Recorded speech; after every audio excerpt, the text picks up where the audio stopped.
Welcome to GKTV over here in Birmingham. We're coming not too far away from the end of this particular event, which was the PACM, that's the Pan-African Congress Movement's 2016 African Liberation Day. Now this event has been going on for I think 41 years now. This is the 41st year of this particular event, and it has had many different speakers from national speakers, people here based in the UK, and international speakers also by way of Skype, and people that they've brought over. Many of them we've interviewed here on GKTV for this event. So we are going to discuss this actual event, because we had Brother Binny on. He was speaking more about the getting our own cultural building in order to host and have African events, such as this particular event here. So we was unable to actually speak to him about this event. So we're going to speak with yourself. This is Brother Taharkah. Okay, you've been an activist for many, many years. When Liberation Day come about, and I say that in regards to, is it a case of we've been liberated, or is it because many would say, no, we haven't really been liberated as a people, we're still fighting oppression, still fighting, or is it a celebration of the continual struggle for liberation, or something totally different? Okay, well, you asked a good question. How did it come about? What was his origin?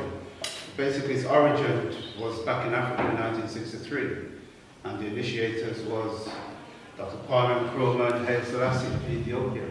And basically, AOU had been formed not too long ago, and that was one of the first initiatives of the AOU to put a day aside, which is actually the 25th of May each year, to dwell on Africa. So Africans, wherever they are, ever find themselves, that day is your day. Put aside when you can focus in terms of remember what the Holocaust that they went through, term the Ma'afa, or the Mangamizi, what that we're still going through now. And also, we can also celebrate a lot of the victories that we have won over the time. So African Liberation Day is our day to focus on Africa.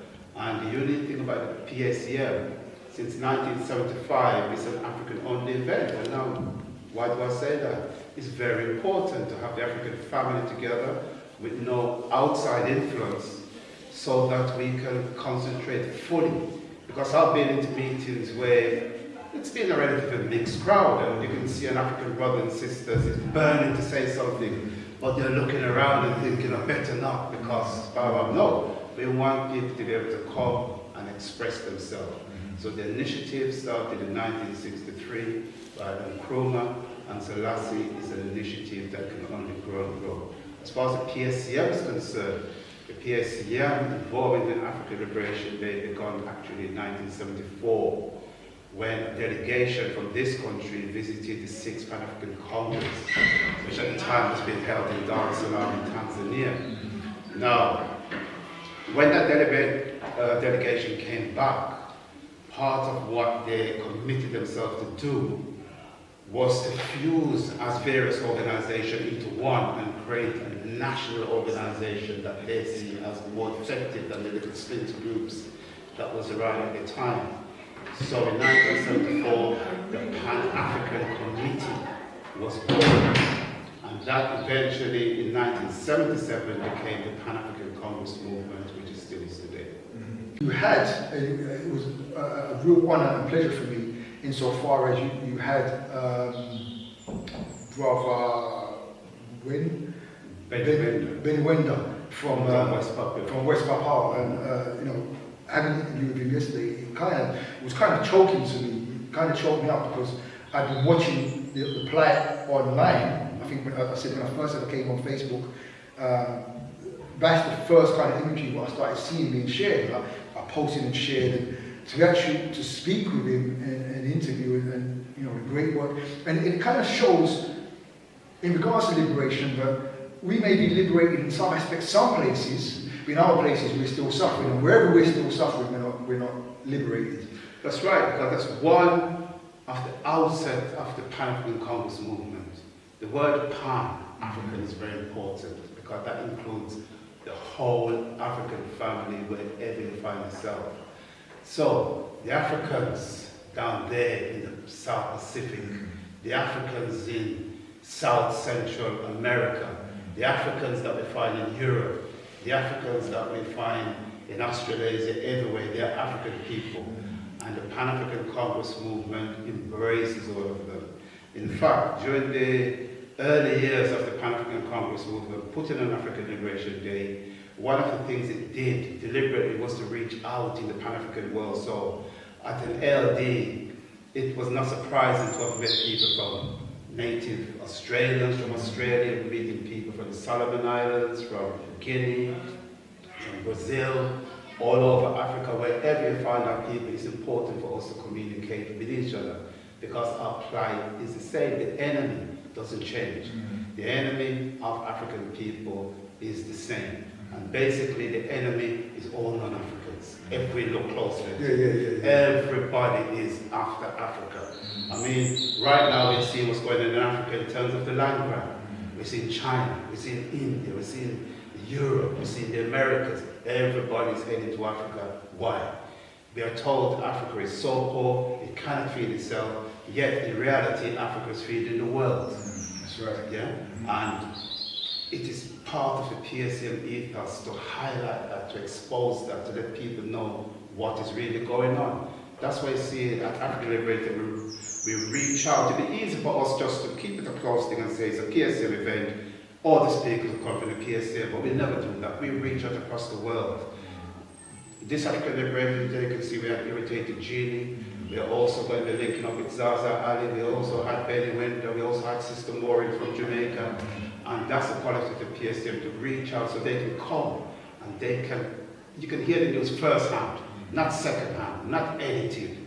Firsthand, from the horse's mouth itself, to say this is what's happening to African people. And if they need solidarity, this is what we're looking for. And that's one of the hallmarks of the Pan-African Congress movement, to engage with African people wherever they are. When I first came into the movement, I remember many times some of the liberation movements were still active, such as the PAC, the ANC, SWAPO, and it was nothing for us to be up and down this motorway, meeting with those liberation movements and say, how can we help?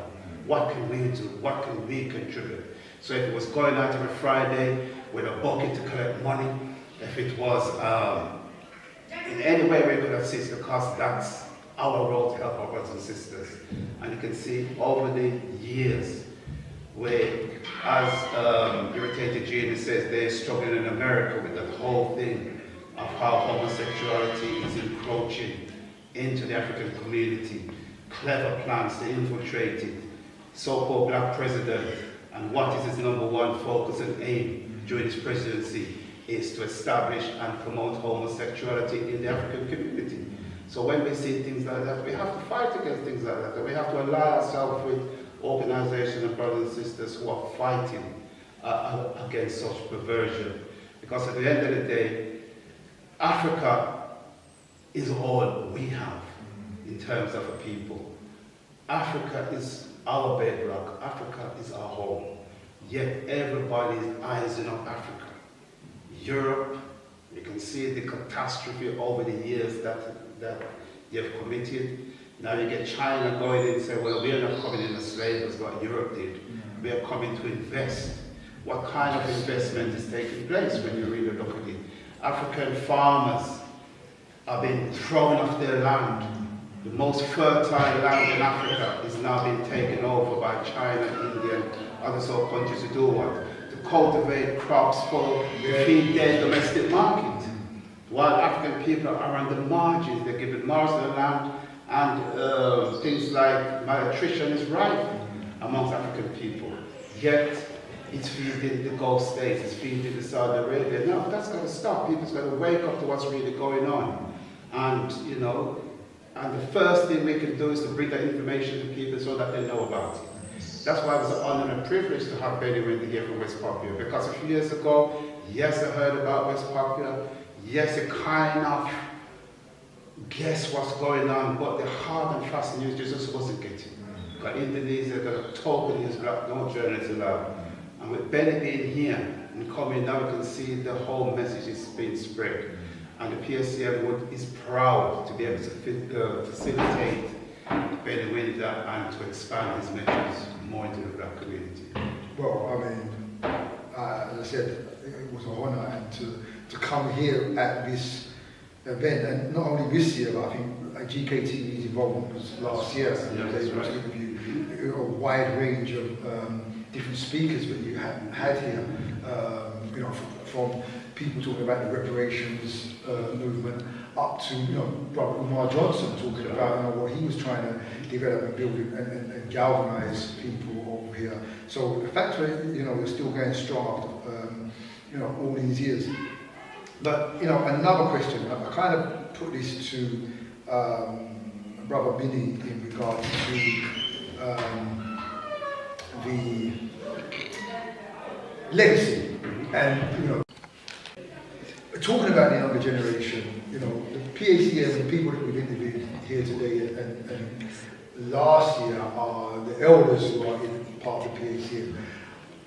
What younger generations do you have coming up in the ranks? Is there a way that this is going to be passed on? Because often with black organisations, you know, whether it's across Africa or here, organisations in general, the passing over of the baton is not something we've mastered as of yet. And then, you know, an organisation usually dies with its founders, and then something else is built on top of it instead of that, passing on that legacy. How is the legacy or the new leadership being developed within the PACM to carry on your work that you've laid out? Right, let me just say this. You said the origin of the PACM. Just quickly before answering the question. Like I said, PACM originated in 1974 after the 56th Pan-African Congress. A lot of the brothers and sisters who founded that are still around, very active, as in the American Beach, the American Accessible Small, the American Pepper Kai, the met Sister Miami, there's another sister called Sister Adassa in Nottingham, there's Brother Teranga who now resides in Africa, there's Brother Taylor.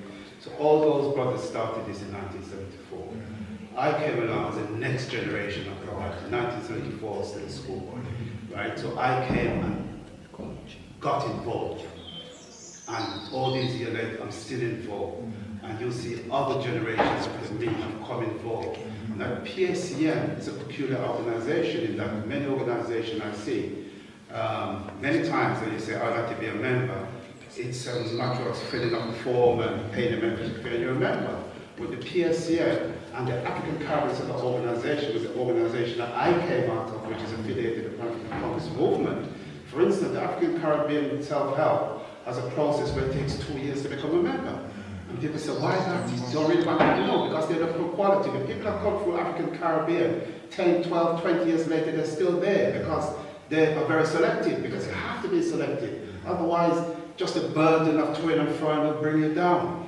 PACM is similar, very rigorous in its selection. Yes, people can come and they can be what we call provisional members, but you're given a task, what we call card training. In African Caribbean, that's a 2-year training course you're going on. And when I say training, that's mental, physical, psychological, and everything. The PACM is similar, it's basically the same organization. You have to go for a rigorous training course. If you're not that, then we know you're the right kind of person we need, because that's the kind of people we need right now. You see people going to join certain military forces and stuff, and they're very selective. Why? Because when times are hard and times are crucial, we need people who we know have the staying power. Because I've seen many people come in and the first hint of incompetent stuff, they're gone. No, we don't want that. So that's why the PACM, in a way, we're not great in numbers, but our influence is great.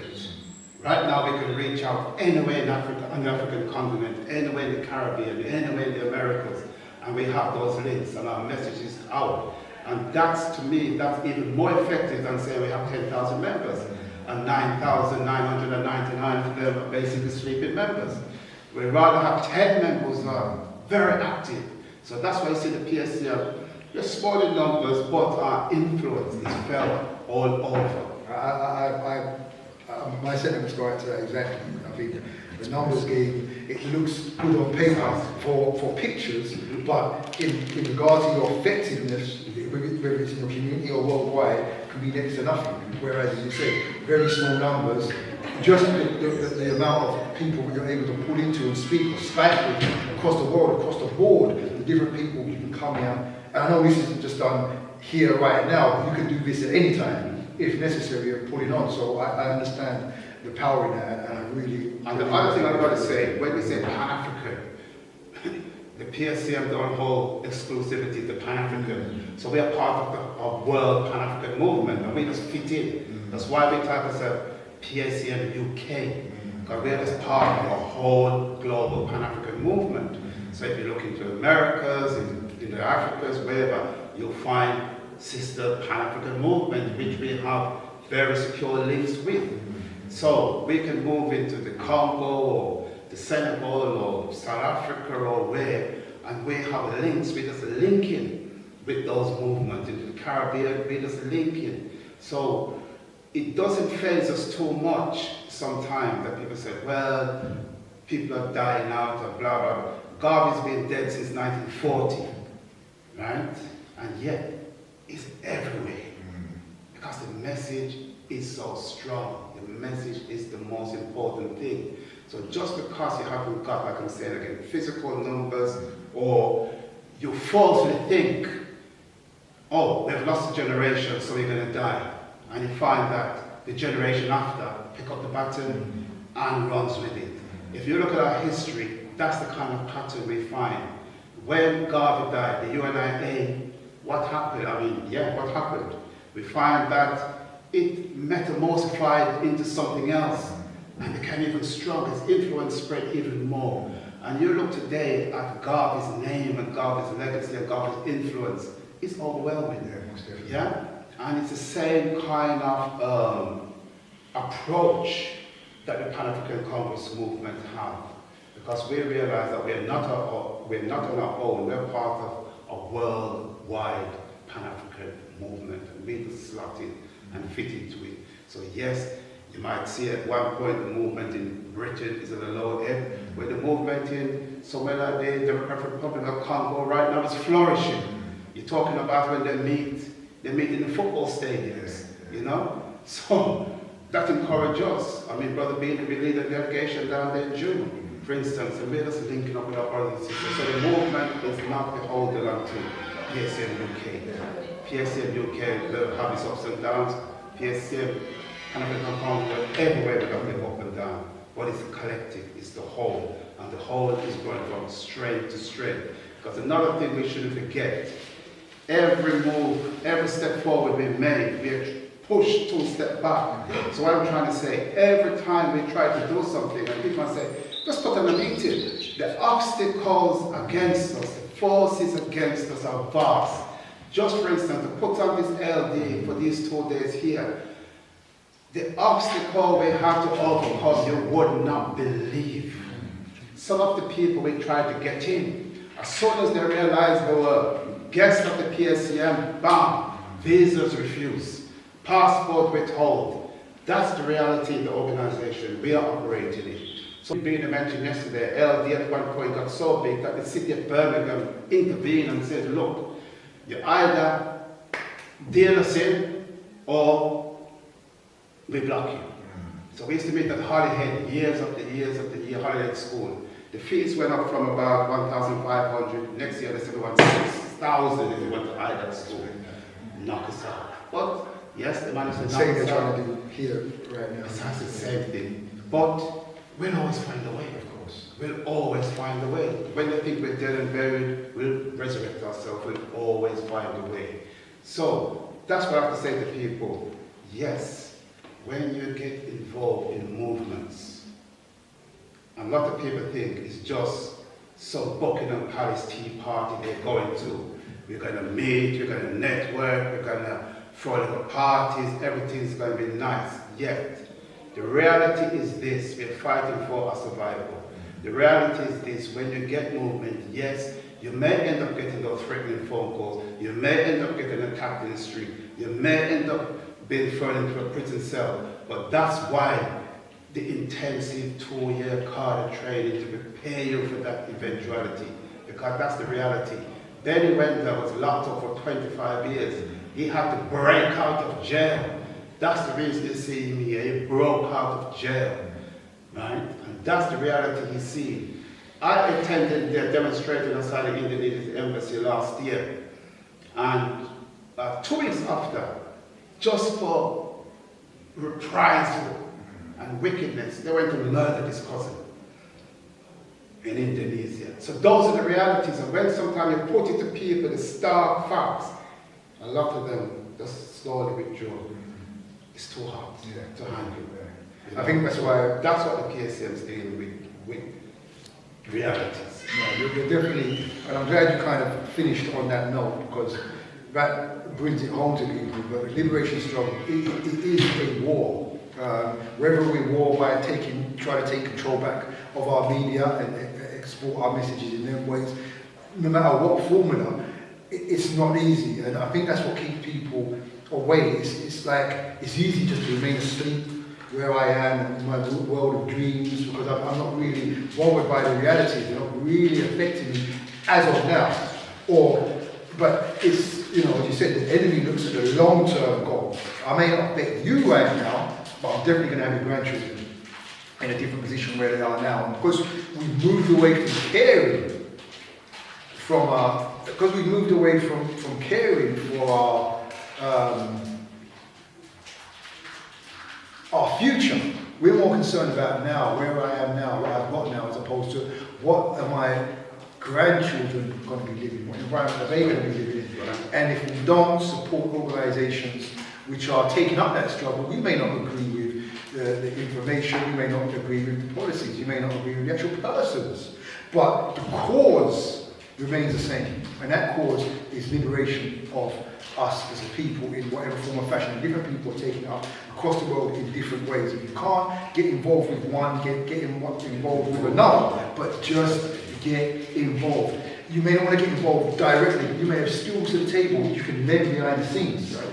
You know, you want to build a building, there might be people who are able to build who can come behind the scenes and say, well look, most people know I'm just contracted to come and build, but really I'm giving you free of charge to come and help on weekends to lay some bricks or put up some of that stud work or get that building done, come in and paint your building. There are ways where you can get involved. Just approach the organisation, be honest, say, look, I want to really be up front, I want to be seen in this because it's a bit too... No, and that's I'm glad you said that, because people normally come in and sometimes I'm wearing a party like this, so that I'm not easy to identify them because I've been in so long, I'm identifiable. But people do not know that what they see with us is just the tip of the iceberg. There's vast network that's supporting us, as you say. They may not want, for whatever reason, to be up front, but we can always draw on vast support, not just in the UK, but all over the Pan-African world, because that's the kind of network we are clocked into. So when I was going up that motorway with Beanie and meeting liberation movements, when I first came to the organization, and that was done over the years, and meeting delegates from all over here, Dr. Benz, and so, part of it was creating links, being part of that network. So if something goes down here, the message gets out. There's a reaction over there, there's a reaction over there, there's a reaction over there. But, you know, people don't necessarily see that. And, you know, it's a strategic move. It's not wise to expose your hands totally all the time. But what I can say, from what you see at the PACM, you're just seeing the tip of the iceberg. Beneath us, there's a vast network of support.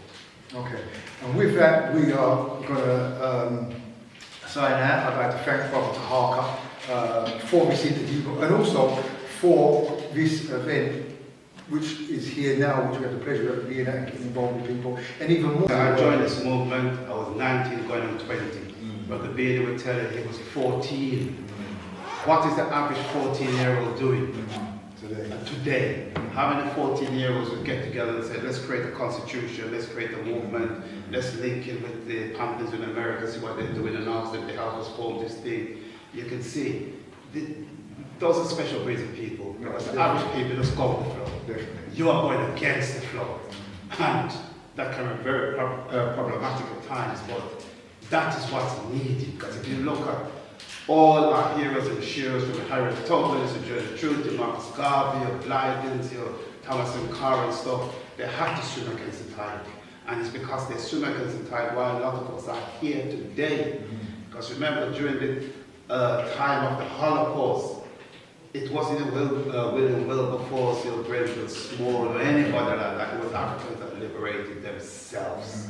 And we, you know, so that's always been the case. Yes, the masses, as Garvey says, the masses will curse you, they will condemn you, they will do that. But it should not deter you. And when the PACM, as we have come up against many, when I say many, if I had 10 hours, I couldn't explain all the events and activities and setbacks and attacks and you name it, we've been through. We were strong enough to come out the other side and we still fight.